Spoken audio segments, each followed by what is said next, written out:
राधे राधे दोस्तों। माँ का अचानक सबको छोड़कर चले जाने का दर्द आज भी मिट्टी को साल रहा था। उनकी मौत का सच वह सबके सामने लाना चाहती थी। राजकुमारी वापस आ गई वर्क फ्रॉम होम से। सुना तो था कि घर पर रहकर काम करते हैं, पर मैडम की तो ठाठ ही अलग है। हिमांचल को चुना है इस काम के लिए। बुआ आपे से बाहर हो गई थी मिट्टी को अपनी आंखों के सामने देखकर। अपना अपना समय है बुआ। कोई अपनी पूरी जिंदगी उसी घर में बिता देता है जहाँ पैदा हुआ हो, और किसी को काम करने के लिए अलग अलग ऑफिस मिल जाते हैं, वह भी मनपसंद जगह पर। मिट्टी ने इतराते हुए बुआ के ताने का ताना मार कर ही जवाब दिया। बुआ पहले से ही गुस्से में थी, अब तो बिफर पड़ी। सिर पर कुछ ज्यादा चढ़ा दिया है तुझे, पर मुझे हल्के में लेने की गलती मत करना। तेरी सारी पोल पट्टी खोल दूंगी भाई के सामने। नौकरी ख्वाब बनकर रह जाएगी, मुंह पर खुद ही पट्टी लग जाएगी। आपसे ऐसी ही उम्मीद है बुआ, लेकिन कोई भी कदम उठाने से पहले सोच लेना कि मैं माँ की तरह नहीं हूँ, जो तुम्हारे टॉर्चर से तंग आकर अपनी जान से चली गई। बुआ मिट्टी को मारने के लिए दौड़ी ही थी कि कुक्कू बीच में आ गया। उन्हें दोनों हाथ से पकड़कर अंदर ले गया। तब तक गुरु भी आ गया था। वह मिट्टी को उसके कमरे तक छोड़कर आया। मिट्टी आंख बंद करके अपनी कुर्सी पर बैठ गई। जो उसने जाना था उससे भक्ति बुआ के लिए उसकी नफरत और भी बढ़ गई थी। बचपन से ही उसे बुआ से नफरत थी।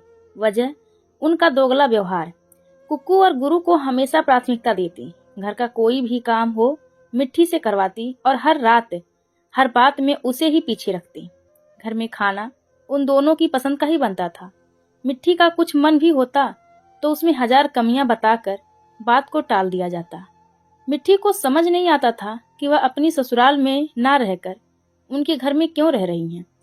सबके सामने उनका बस एक ही गाना था, माँ तो छोड़कर चली गई, अपने दोनों बच्चों को। वह तो मेरी ही हिम्मत है जो अपना घर बार छोड़कर यहाँ पड़ी हूँ इनकी परवरिश के लिए। अब तो हम बड़े हो गए हैं, अब तो अपना घर संभालो जाकर। मन ही मन मिट्टी बुदबुदाती। घर में सब कुछ बुआ की मर्जी से ही होता आ रहा था। मिट्टी और उसका छोटा भाई कुक्कू उनकी हर बात मानते आ रहे थे। बुआ का बेटा गुरु भी कुक्कू का हम उम्र था, इसीलिए दोनों साथ ही रहते थे।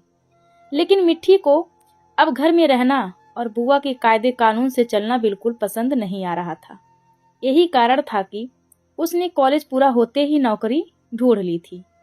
पैकेज ज्यादा नहीं था, नौकरी दूसरे शहर में थी। 6 महीने होते होते कंपनी में उसकी अच्छी साख बन गई थी। घर आने का उसका मन ही नहीं होता था। इस बार पापा से जिद करके उसने हिमाचल वाले फ्लैट में रहने का मन बनाया। वर्क फ्रॉम होम ले लिया। कुक्कू को जैसे ही भनक लगी तुरंत उसके पास आया। देखो दीदी, मैं जानता हूँ तू हिमाचल क्यों जा रही है। माँ के बारे में जानने का मेरा भी उतना ही मन है जितना तुम्हारा, बस मैं कभी दिखाता नहीं हूँ। मेरी भी अब छुट्टियां हैं, मैं भी वहीं पर कोई इंटर्नशिप कर लूंगा। मिट्टी को कुकू की बात सही लगी और उसे साथ ले जाने को तैयार हो गई। गुरु को उसके पापा ने अपने पास बुला लिया था, इसलिए दोनों भाई बहन अपना अपना सामान लेकर रवाना हो गए। बुआ अपने बेटे गुरु को उनके साथ भेजना चाहती थी, लेकिन पति को मना नहीं पाई। भौवें तान कर मिट्टी और कुक्कू को विदा किया। गगन, तूने भेज तो दिया हिमाचल, पर कोई बीती बात बच्चों के सामने आ गई तो क्या होगा। उसी फ्लैट में रुकने की क्या पड़ी थी, किसी होटल में भी तो रुक सकते थे। तुम तो सब कुछ भूल गए हो। बुआ ने लगभग डांटते हुए अपने भाई गगन को अपनी बात समझाने की कोशिश की।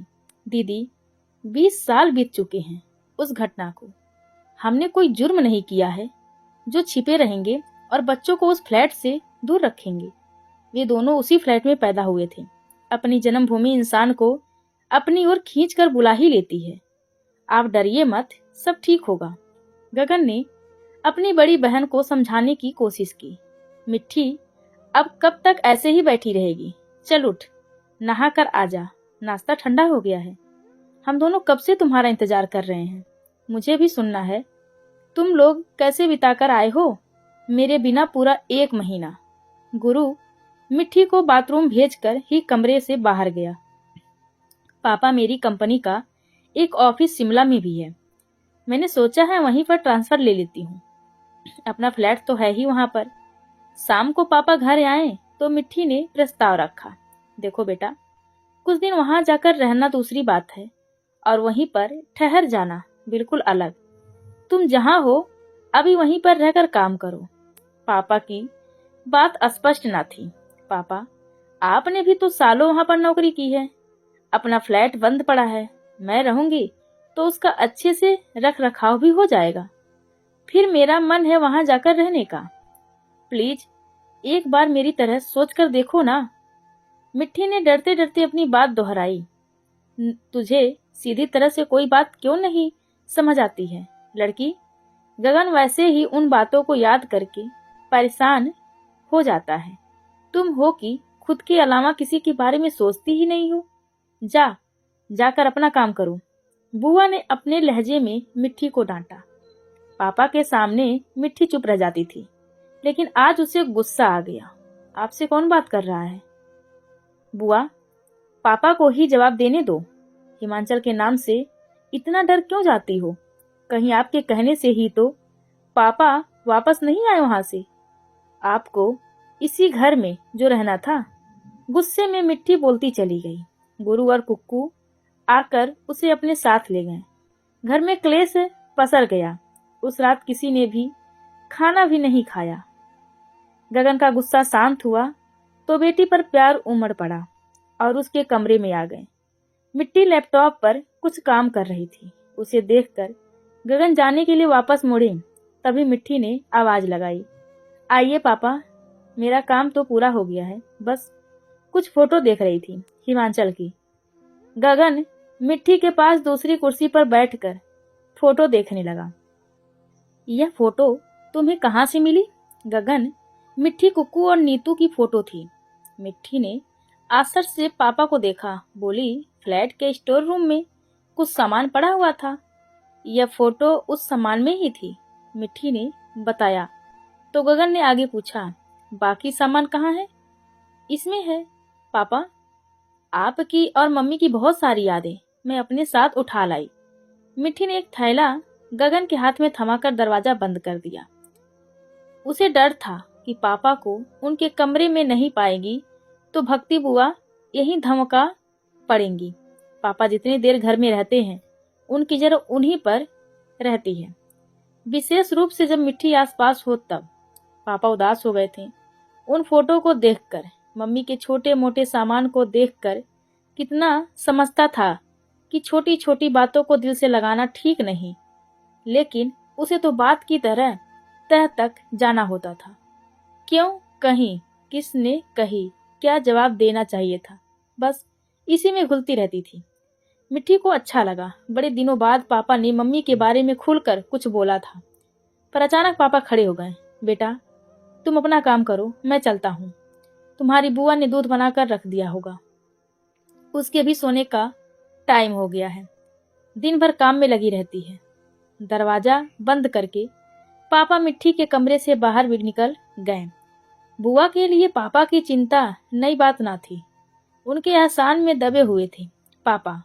उनके बच्चों की परवरिश करके बुआ ने उन पर बड़ा एहसान चढ़ा दिया था। मिट्टी ने सामान वापस समेट कर रख दिया। किसी और को पता चल जाता तो बात का बतंगड़ बन जाता। माँ के बारे में घर में कोई भी बात नहीं करता था। कुक्कू के ऊपर बुआ अपना अतिरिक्त प्यार लुटाती थी, इसीलिए उसे माँ की कमी बस तभी महसूस होती जब मिट्टी को रोते हुए देखता। मिट्टी जब भी घर में होती उसे माँ की कमी हर पल महसूस होती। बचपन के दिन याद आ जाते, माँ कैसे हर जगह उसे साथ रखती थी। लड़के की इतनी परवाह नहीं है जितनी लड़की की है। दिन भर हंसी के चोचलों में लगी रहती हैं। पढ़ लिख कर दिमाग खराब हो जाता है। छोरियों का आखिर वंश तो लड़के से ही चलेगा। लड़की को तो एक दिन अपने घर चले ही जाना है। बुआ के ऐसे ताने से माँ आहत होती, लेकिन हंसकर जवाब देती, दीदी, आप और मैं भी तो लड़कियां ही हैं, और फिर आपके घर का तो रिवाज है। आप अपनी ससुराल नहीं गई तो मिट्टी को भी यहीं रख लेंगे। माँ के जवाब से बुआ आपे से बाहर हो जाती। मेरी क्या रिस करनी है, मेरी तो माँ बचपन में ही मर गई थी। गगन को अपने हाथों से पाला है मैंने। कोई बुआ चाची या ताई भी नहीं थी जो संभाल लेती। गगन ही नहीं जाने देता है। रहो अपने घर और ससुर की भी रोटी सेको। मैं तो कल ही चली जाऊंगी अपने घर। माँ फिर हंस पड़ती। नाराज क्यों होती हो दीदी? आपके भाई ही मुझे साथ लेकर गए हैं। मेरा तो मन भी नहीं लगता वहाँ। यहाँ छोड़ेंगे तो ससुर जी को रोटी नहीं सब्जी भी खिलाऊंगी। रिटायर हो गए हैं, खुद ही सब काम करते हैं।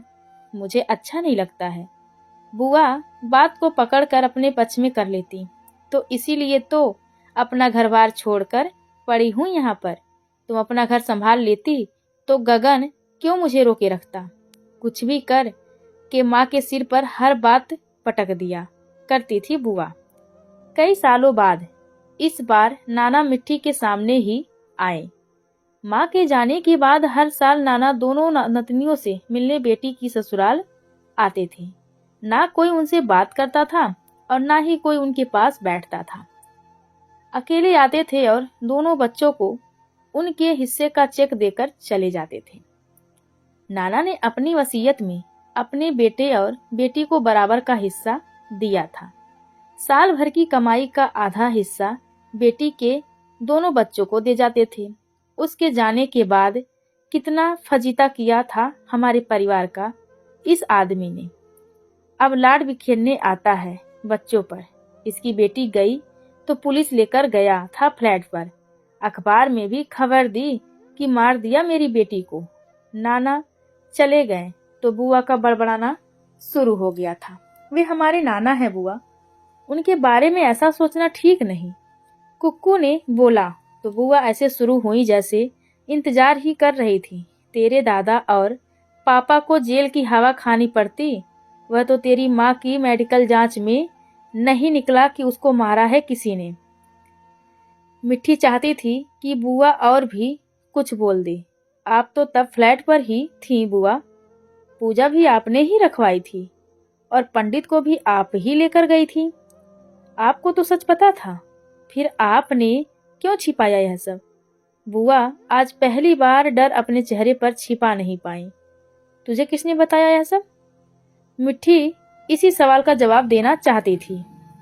आपके पंडित ने, उन सब लोगों ने जो पूजा में आए थे, पड़ोस वाले। बुआ सीधे मिट्टी के सामने आकर खड़ी हो गई।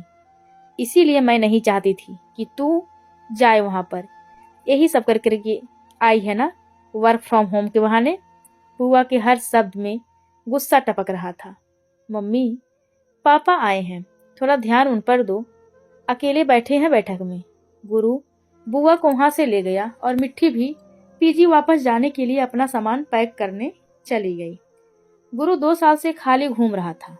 छोटी मोटी नौकरी उसे समझ नहीं आती थी और वहीं बड़ी के लायक ना तो उसमें काबिलियत थी और ना ही उसने कोशिश की। जैसे तैसे इंजीनियरिंग पास की थी। माँ, मुझे उसी कंपनी में नौकरी मिल गई जिसमें मामा काम करते थे। गुरु ने घोषणा की तो बुआ रसोई से लड्डू का डब्बा उठा कर ले आई। कुक्कू ने लड्डू खाकर डब्बा उनके हाथ से ले लिया। बुआ, तुम खा लो, फिर बैठक में ले जा रहा हूँ और वहां से बचकर नहीं आएंगे। बुआ रोकती रह गई पर कुक्कू डब्बा उठाकर भाग गया। मिट्टी बिना कुछ कहे ही घर से निकल गई। बुआ ने रोकने की कोशिश नहीं की। पीजी में जाते ही बिस्तर पर लेट गई। हमेशा की तरह माँ याद आ रही थी। रोते रोते आंखें लाल हो गई थी उसकी। बाथरूम में चली गई मुंह धोने के लिए, जिससे पीजी की बाकी लड़कियों को शक ना हो कि वह रो रही थी। हर बार घर से आकर 1-2 दिन इसी तरह परेशान रहती थी मिट्टी। 4 दिनों बाद ही पापा का फोन आया। देखकर मिट्टी सोच में पड़ गई। पहली बार मैं तो फोन उठाना ही भूल गई। दूसरी बार जब आया तो उठाया। बेटा, तुम्हारी भक्ति बुआ एक पूजा करवाना चाहती हैं। शिमला वाला फ्लैट तुम्हारी माँ के जाने के बाद से बंद ही है। अब गुरु वहीं रहेगा, इसीलिए पूजा करके उसे पवित्र करवाना चाहती हैं। अगले रविवार को तुम भी थोड़ा समय निकाल लेना। पापा, आपको पता है माँ जब से गई हैं विश्वास उठ गया है मेरा पूजा पाठ से। मिट्टी ने स्पष्ट किया, जानता हूँ बेटा, पर हो सकता है यह पूजा तुम्हारे टूटे विश्वास को जोड़ने में कामयाब हो जाए। ऐसा करते हैं, इस पूजा को तुम ही करवाओ। पंडित जी से तो मिल ही चुकी हो। मिट्टी समझ गई, वह मना नहीं कर पाएगी पापा को। तभी एक विचार उसके दिमाग में कौंधा। ठीक है पापा, कोशिश करती हूँ। फ्राइडे तक आपको बताती हूँ। भक्ति बुआ को बोलना, अब उनके टेंशन दिन के दिन खत्म हो गए हैं। पंडित जी से मैं खुद ही बात कर लूंगी। पापा की खुशी फोन पर ही फूट पड़ी। अब उसका एहसान चुकाने का समय आ गया है। खुद को भुलाकर उसने हमारे घर को संभाला है। तुमने यह जिम्मेदारी लेकर मेरे दिल का बोझ हल्का कर दिया है। पापा फोन रखने ही वाले थे कि मिट्टी ने कहा, पापा मैं चाहती हूँ कि इस पूजा में नाना को भी बुलाऊं। माँ के जाने के बाद नानी भी चली गईं। वे भी अकेले ही हैं। दादाजी भी गांव में चले गए हैं। उसके बाद प्लीज उन दोनों को भी बुलाने दीजिए। कुछ देर तक पापा ने कुछ नहीं कहा, लेकिन फोन नहीं काटा। फिर यह कहते हुए फोन रखा, तुम कहती हो तो मना कैसे कर सकता हूँ, बुला लो। भक्ति को मैं समझा लूंगा। मिट्टी ने कमरे से बाहर आकर आसमान की ओर देखा। उसे महसूस हुआ जैसे माँ वहीं से मुस्कुराकर वह कह रही हैं, आखिर तुमने रास्ता निकाल ही लिया सच से पर्दा उठाने का। मिट्टी केवल निर्देश दे रही थी और कुक्कू उसका पालन कर रहा था। पापा ने इस बार चौका लगाया था। भक्ति दीदी, तुम इतने सालों से सब संभालती आ रही हो, अब मुझे भी कुछ करने का अवसर दो।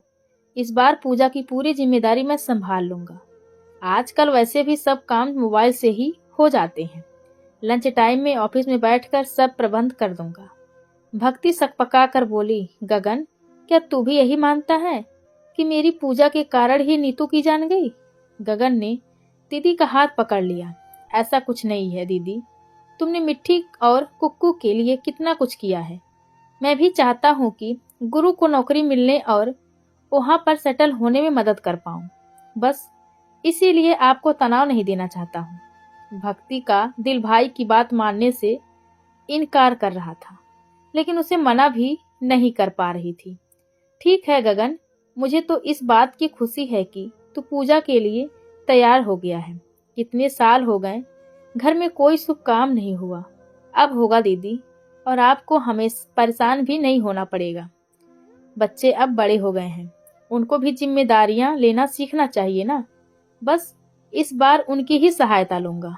निश्चित तारीख पर सब लोग शिमला के उस फ्लैट में इकट्ठे हो गए। दादाजी और नाना को कुक्कू ने मना लिया। सब काम पूरे हो गए तो मिट्टी भी आ गई। पूजा शुरू हुई। पंडित जी ने हवन और आरती करने के बाद जैसे ही जाने को कहा, भक्ति बुआ ने आदतन उन्हें रोक लिया। पंडित जी, गुरु की कुंडली देखकर बताइए कि क्या सावधानियां रखनी है और कुछ ऊंच नीच हो जाए तो क्या उपाय होगा। पंडित जी ने काफी देर तक कुंडली को देखा कर कुछ गणना की, फिर बोले, गुरु मामा की छोड़ी हुई नौकरी पकड़ रहा है। उन्हीं के घर में रहेगा तो इस बात से इनकार नहीं किया जा सकता कि बहुरानी की आत्मा इनसे संपर्क करे। भक्ति बुआ ने तुरंत गुरु की कुंडली पंडित जी के हाथ से ले ली, लेकिन उन्होंने अपनी बात जारी रखी। आज की पूजा में ही अगर कुछ मंत्र और पढ़ लिया जाए और सच्चे दिल से बहुरानी को याद करके उनसे माफी मांगी जाए तो बला टल सकती है।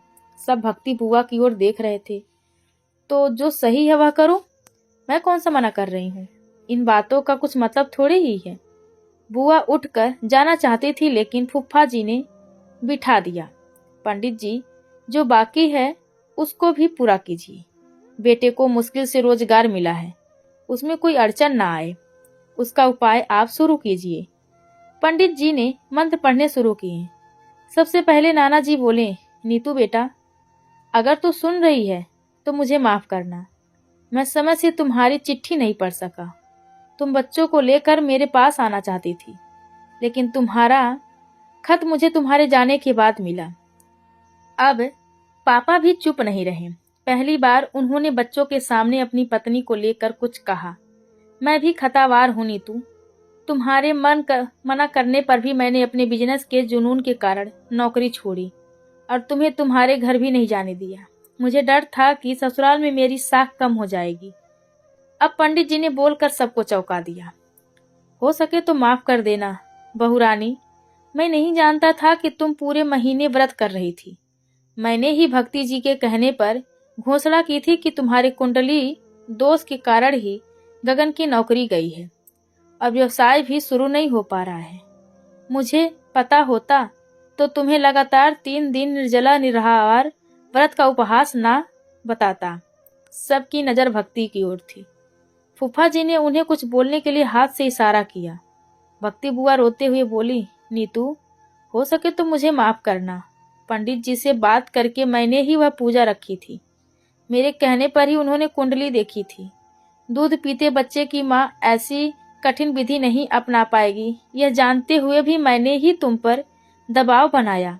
बुआ बोल ही रही थी कि मिट्टी बीच में बोल पड़ी। माँ को 3 दिनों से उल्टी दस्त हो रहे थे, फिर भी वे पूजा के काम में लगी रहीं और अपनी दवाई भी नहीं ले पाई व्रत करने के कारण। अगर दवा लेती तो उनको हार्ट अटैक ना आता। आज पहली बार भक्ति बुआ ने मिट्टी को घूर कर नहीं देखा। नाना उठकर खड़े हो गए। बस यही जानने के लिए मैं बेचैन था। अगर सही बात पता चल जाती तो मैं पुलिस के पास कभी नहीं जाता। मेरी बेटी अचानक चली गई, अपनी नातियों से रिश्ता क्यों तोड़ता। कुक्कू ने नाना को पकड़कर बिठा दिया और खुद भी उनके पास ही बैठ गया। फूफा जी ने भक्ति बुआ को वहां से उठा दिया और सामान लेकर चलने लगी। आज गगन ने उन्हें नहीं रोका। बुआ खुद ही गगन के पास आई। हो सके तो माफ कर देना मेरे भाई, इसी एक गलती को सुधारने के लिए अपने घर नहीं गई, पर मुझे तो सच बता देती। दीदी, जीना मरना अपने हाथ में नहीं है, लेकिन मेरे विश्वास का कुछ तो मान रखती आप। भक्ति बुआ साड़ी के पल्लू में मुंह छिपाकर रो रही थी। फूफा जी ने आकर पापा को सांत्वना दी। इस गलती की सजा अब मिलेगी इसको। अब यह तब तक तुम्हारे घर नहीं आएगी जब तक तुम बुलाओगी नहीं। दादाजी उठने की कोशिश कर रहे थे, लेकिन मिट्टी ने उन्हें रोक दिया। तब दादाजी बोले, भक्ति को विदा कर देता हूँ। बेटा, शादी के 26 साल बाद ससुराल जा रही है। अब तो तू सब संभाल लेगी, उसको जाने दो। कुक्कू पंडित जी की ओर देखकर मुस्कुरा दिया। उनके प्रायश्चित पाठ ने वह कर दिखाया था जो सालों से कोई नहीं कर पाया था। तो दोस्तों, हमारी आज की कहानी आप सभी को कैसी लगी, कृपया कमेंट करके जरूर बताएं और चैनल को लाइक, शेयर और सब्सक्राइब करना बिल्कुल ना भूलें। धन्यवाद आप सबका।